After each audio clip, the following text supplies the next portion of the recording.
Welcome back to another computer sluggish video.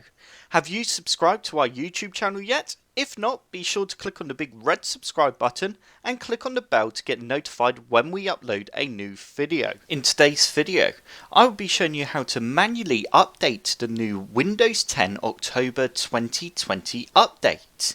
If you don't have the update available for your computer yet because it's not ready, then you can actually update manually to the update. To start off with, first you need to click on the link that's in the description below and you will end up on a page that looks like this.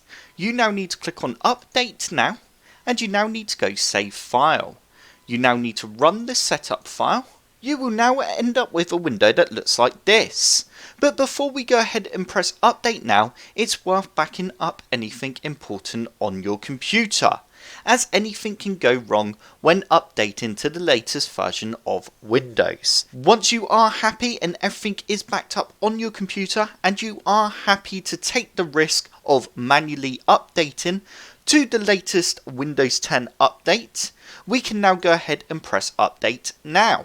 You will then have a window that looks like this. We can now go ahead and press Next. As you can see, my computer is compatible. And there we go, as you can see, it's now downloading the October 2020 update. Once this has finished downloading and installing, you will then be on the latest version of Windows. And that is it for this tutorial. I hope this video did help. If it did, hit the like button below and subscribe for more computer sluggish tutorials. Don't forget to check out my social media channels and forum.